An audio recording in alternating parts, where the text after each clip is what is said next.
to help hear and spread meaningful and real information about what is happening here in Kansas City. Thank you, Governor Kelly, for your continued attention to COVID in our area and supporting our hospitals and healthcare staff. I am Andrew Schlachter. I work at St. Luke's as a pulmonary and critical care specialist. I am board certified in internal medicine, pulmonary diseases, and critical care medicine.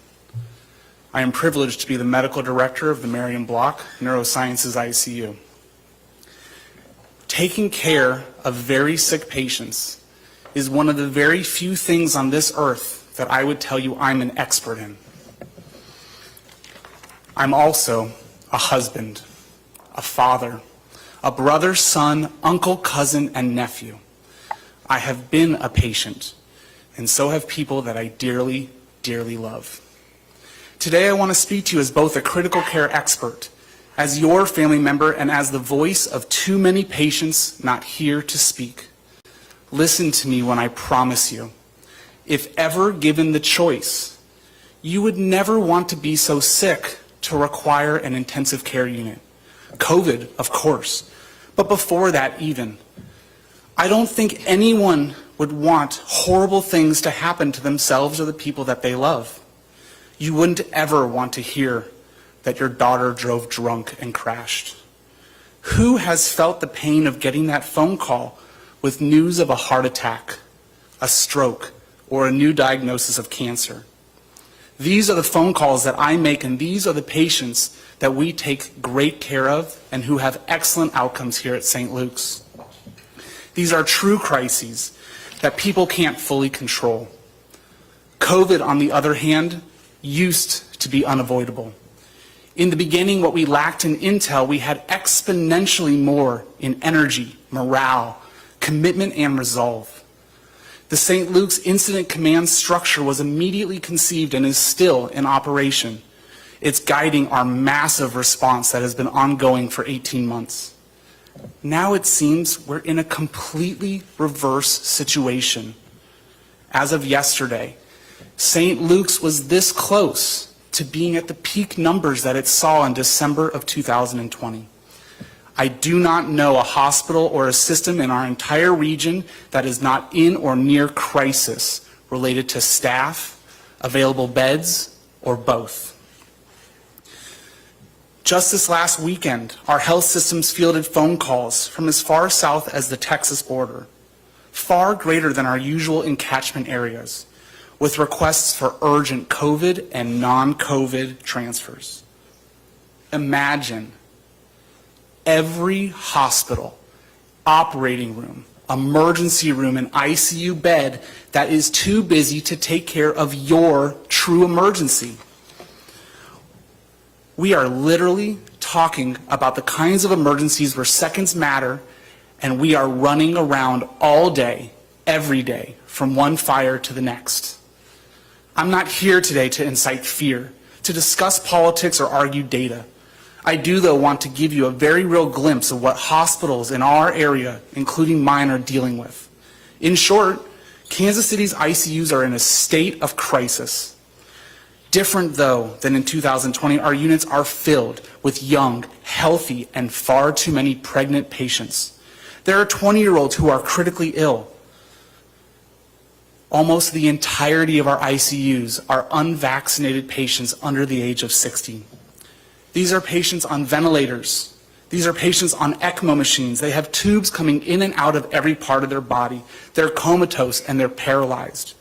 Pregnant mothers whose babies are destined for a neonatal ICU, and fathers who are being widowed at the beginning of their fatherhood. Our teams have these last conversations. We tell patients we'll do our best and we will never leave them alone. They will die, though, holding our nurses' hands, with families begging but not able to be there with them. I've listened to goodbyes on the phone, and I've seen text messages promising that they will not be another person in the family to die of this disease. And overwhelmingly, severe disease and death can be prevented through safe and effective vaccination. In the very same way you would tell your loved one to wear a helmet, to not text and drive, or to not get behind the wheel after Mahomes crushes it at Arrowhead. We need to be telling our loved ones that vaccination is the most sure way to avoid getting a phone call from me or another ICU doc.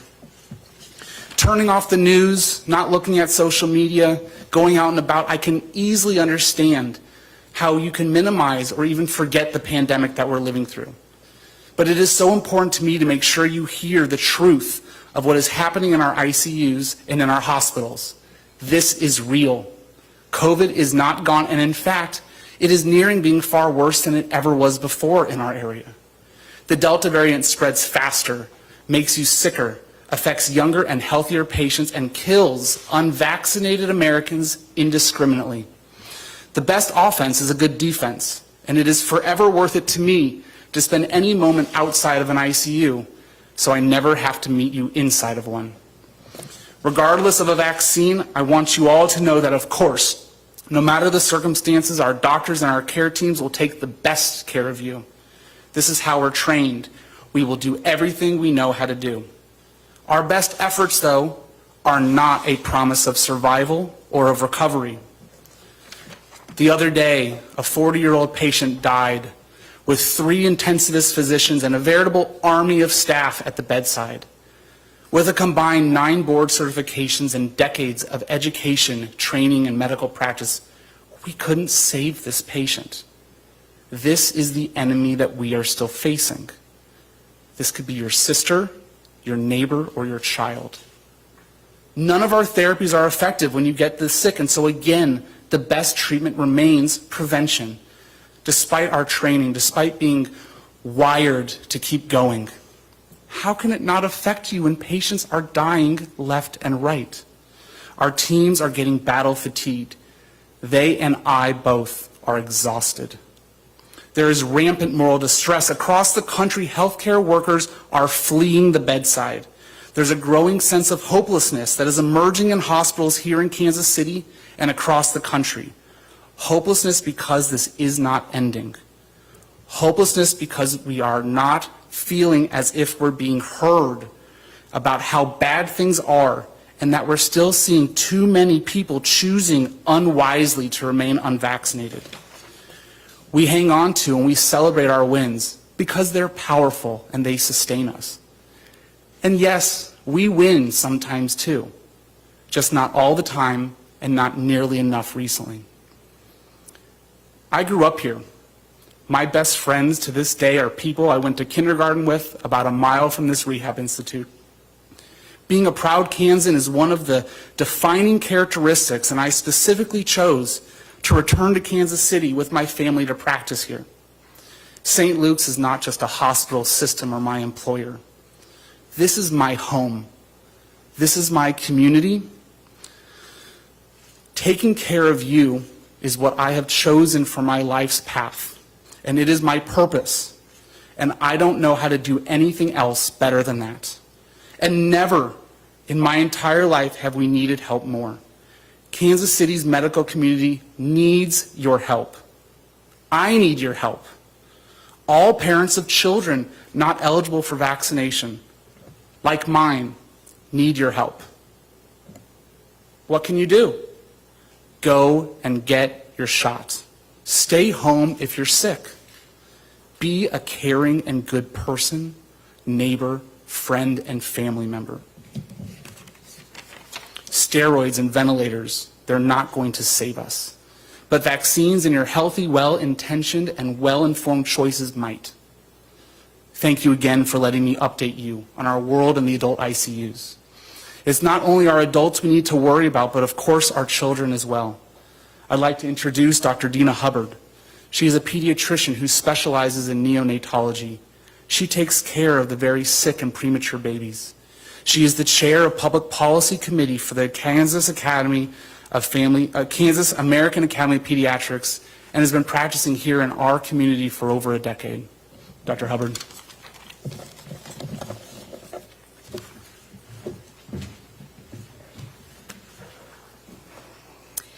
Thank you, Dr. Schlachter. Unlike during the first wave of the coronavirus pandemic, there are significantly more children being hospitalized for COVID-19 infections amid the latest surge. I stand in front of you today not only as a physician, but also as a mom of 10 and 18-year-old girls. In the NICU, I have the honor of treating the most vulnerable, tiniest, fragile, sick babies. Let me tell you what I'm seeing and how different it is this year.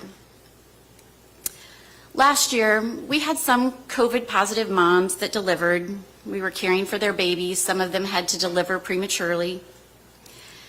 Occasionally, a mom would die, and we would discharge a baby home without a mother. Many moms were in the ICU. We had a rare asymptomatic newborn, and some premature babies where their mom was positive for COVID, they were not, and yet they still died at a gestational age that we would not expect. This year, we're seeing many more COVID-positive moms, unvaccinated, with more severe illness, needing not only ICU care, but ECMO, heart-lung bypass, like when you have open heart surgery and they have a machine that has to do everything for your blood, for your heart and lungs. More and more babies are being delivered prematurely so that their moms can be on ECMO. We're also seeing an exponential increase in the number of babies with COVID, and they're being acquired postnatally, so after birth. They're not getting it from mom, they're getting it from the community at 2 and 3 weeks of age, and they are severely ill. This is very different from last year. And it's heartbreaking. It's heartbreaking to have a mother and her baby separated because they're in the ICU, on ECMO, or worse, dead. As I mentioned, discharging a baby home without a parent is very sad. And then seeing these babies in respiratory distress so severe they can't breathe without a ventilator. COVID vaccines are available. We have a tool, and we're not using it to the full extent that we could. Let me be clear, COVID vaccines are safe. They're safe and effective. And while many people have said, I'm going to wait and see, I'm going to wait and see, there's no more time. There is no more time to wait. By the time you know that you need it, it may be too late. And this is not hypothetical. This is not in states far away. This is here in Kansas. The Delta variant is much, much worse. The viral load may be 1,000 times more potent than the original strain, increasing transmission. Recently, it has been approved for pregnant women to get the vaccine, and that is wonderful. Not only that they can or could, but they should. Encouraging vaccines is a crucial, critical part of mitigating the spread.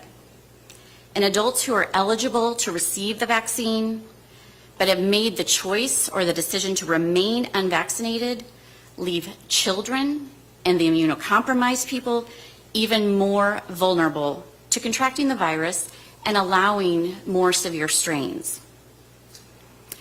As we go back to school, we know that kids are going back to an environment where masks may or may not be mandated. The adults around them may or may not be vaccinated. And there is high transmission in our community. If this continues, we will see outbreaks in schools, kids will be in quarantine, schools may shut down without an option for virtual learning, and children will die. We know how to keep kids safe. We know how to keep kids in school. Pediatricians know that we want our kids in school. We want our kids safe.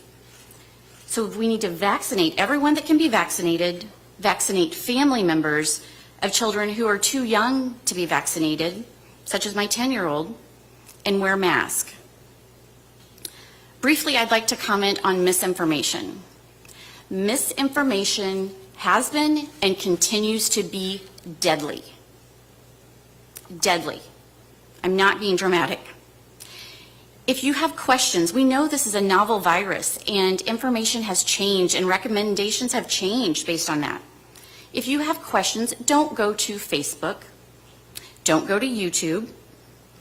Go to your doctor, your physician that you trust, the same doctor that walked you along when you were pregnant, that you took your children to, the pediatrician or family doctor that walked that journey with you, the doctor that you go to for your annual physical exams. There's no good reason to not get a vaccine other than you just don't want one. We actually have more safety data than almost any other vaccine because of the large number of vaccines that have been administered.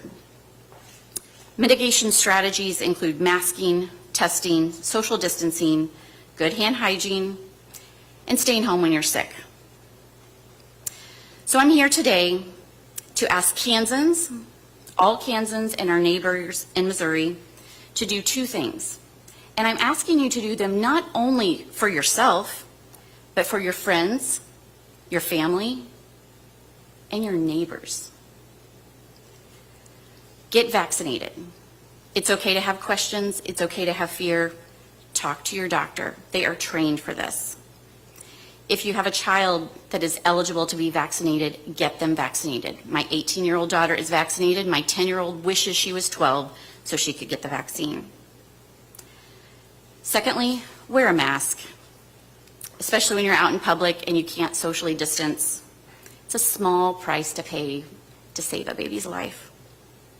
We have a chance to end this pandemic and slow the spread of COVID and the variants that are emerging. We appreciate the leadership of Governor Kelly, who trusts medicine and science and facts to make informed decisions that keep Kansans healthy and safe. Governor Kelly, on behalf of the Kansas chapter of the American Academy of Pediatrics, we thank you for making health a priority. It's my honor to introduce Governor Laura Kelly.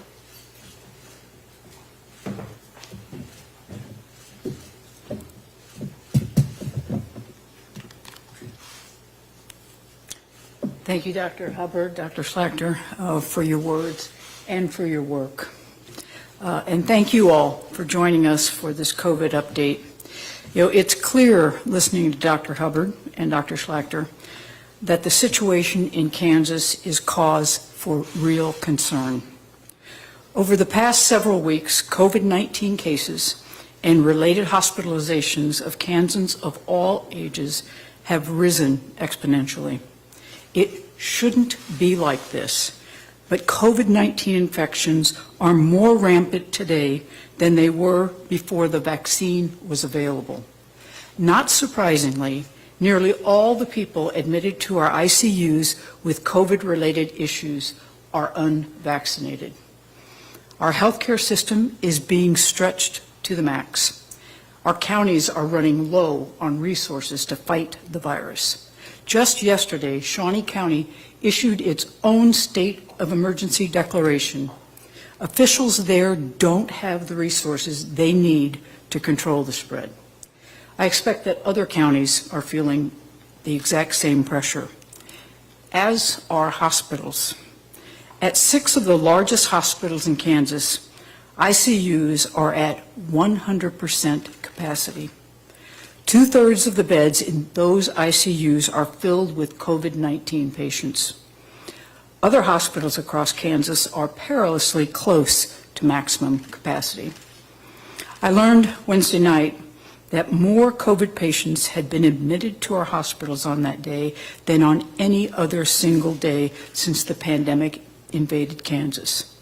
These patients are younger and they're sicker than those infected pre-vaccine availability. You know, fortunately, though, we're not at the point of no return. Armed with the COVID-19 vaccine, we can stop the Delta variant before it overwhelms our state. I know that's what every Kansan wants, and they want to see an end to this pandemic. I do as well. The idea of more quarantines, more hospitalizations, more deaths is draining and disheartening after all we've been through the last 18 months, especially for those of you who are vaccinated, those of you who wore masks and practiced public health protocols, those of you who did everything right. You're being asked now to sacrifice because of those who have not. I understand your frustration. I understand your anger. I also want to acknowledge, however, the trepidation some unvaccinated Kansans are facing. But I want to be clear, much of this uncertainty is caused by blatantly false information. This misinformation has caused preventable sickness and preventable death. I know some Kansans are unsure because the vaccine has not received full authorization yet from the FDA. That will change soon. The authorization process is comprehensive, it's diligent, and it takes time. Since the FDA granted its emergency status, the vaccine has been safely administered to tens of millions of people worldwide. Others believe the vaccine is unsafe for women who are pregnant. As we just heard, that's not true. The vaccine protects both mothers and newborn babies from getting sick from the virus. And others think that because they've had COVID, they don't need the vaccine. That's also not true. The science shows that immunity from the vaccine is more effective and lasts longer than any natural immunity. The campaign of misinformation is not limited to Facebook. There are people in positions of leadership who hold influence, who have used COVID and politics to divide us. I want those who are weaponizing this misinformation to know your actions don't hurt me. Your actions hurt your neighbors with pre-existing conditions because hospitals are rejecting transfer patients due to staff and bed shortages. Your actions hurt your local businesses that lose revenue because people are having to stay home to avoid contracting the virus. Your actions are hurting our teachers who have to risk their safety every day because their students are not wearing masks. And you hurt our healthcare workers. They are exhausted. They are disheartened. But they remain on the front lines every day to treat increasing numbers of critical, preventable COVID-19 cases. I implore unvaccinated Kansans to think about these doctors and nurses, your neighbors and your friends, your children and their teachers. On the subject of teachers, as you know, our students have returned to school. Many local school boards, facing pressures from forces near and far, chose to make masks optional for students and faculty. There may have been hope that this virus would only spread and show symptoms among adults. But we know from what we've heard this morning and from the other evidence that unequivocally proves that record numbers of children are catching the virus, being hospitalized, and tragically even dying from COVID. South Carolina's largest school district returned to virtual learning after 142 students and 26 staff members tested positive. In Mississippi, it was 1,000 students and 300 teachers in less than 2 weeks. In this week, children in Mississippi and Virginia died from the complications of the virus.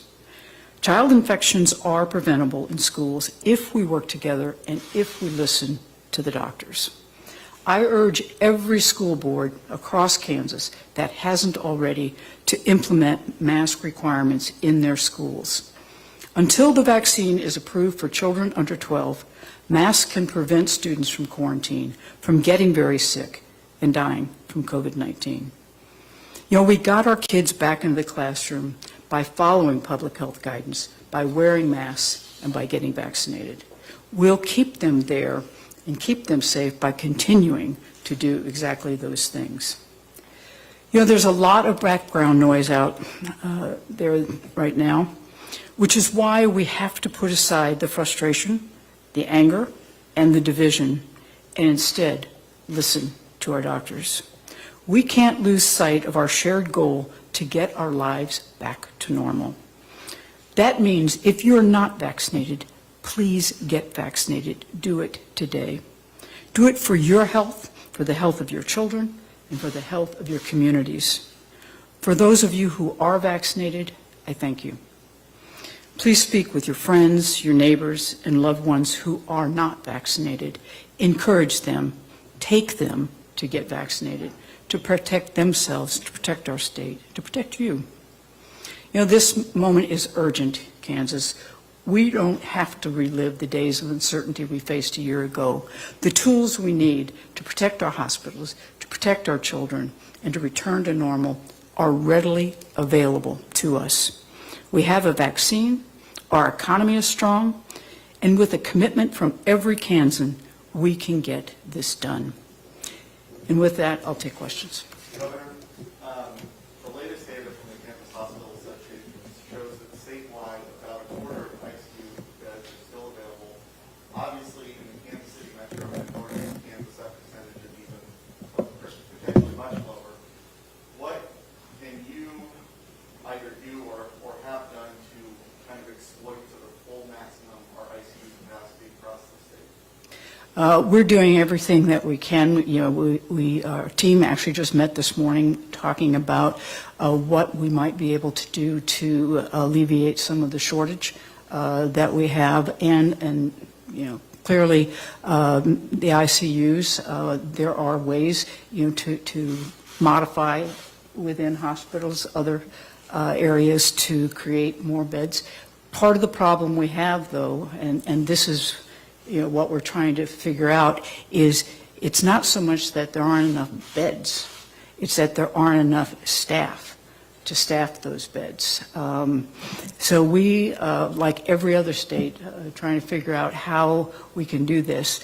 You know, right now we're sort of in the same situation we were at the very beginning of the pandemic, when we were competing with other states for contract nurses, for instance.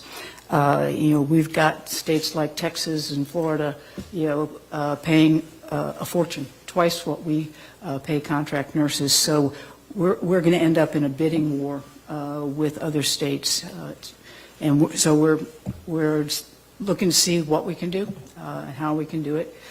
In the meantime, I would encourage anybody out there who is a healthcare provider and is not currently working, if you would consider providing your services, it would be extremely helpful.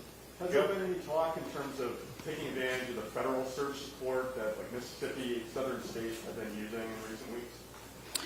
Yeah, you know, you need to have an emergency declaration in place, I believe, to actually secure federal support. So, you know, clearly it's something that we are contemplating, but as you well know, the legislature has made it very, very difficult for me to do that.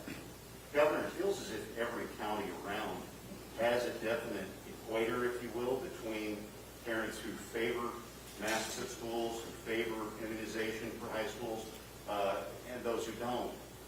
What does it take to convert those who may be on the wrong side of the fence? Well, that's part of what we're trying to do this morning, you know, is to lay out the reality of the situation, you know, that this isn't, you know, this isn't a political issue. You know, this isn't something I'm doing, you know, for any kind of political gain. This is, you know, what we need to do is for the public health. And what we are trying to do is to persuade people that that's what the issue is, that, you know, let's give up on the political stuff. It is not a political issue. It is a public health issue. And their lives and the lives of their children, the lives of their neighbors, the lives of their family are at risk. Would your advice to those parents who aren't sure perhaps echo what the doctor said earlier about vaccines being safe? Oh, absolutely. We know that the vaccines are very safe, you know, and again, a couple of us have talked about the misinformation. In fact, I think all of us talked about the misinformation that is out there. You know, the idea that these are not safe, or the idea that masks are not effective, you know, is just wrong. You know, and we need to dismiss that kind of misinformation and listen to the facts. And the facts are vaccinations are safe and masks work. Can you comment on the recent comments by Roger Pardon me? Oh. Actually, that's a problem when you have, high-profile public figures spreading misinformation. It is a problem. We're here to provide the facts.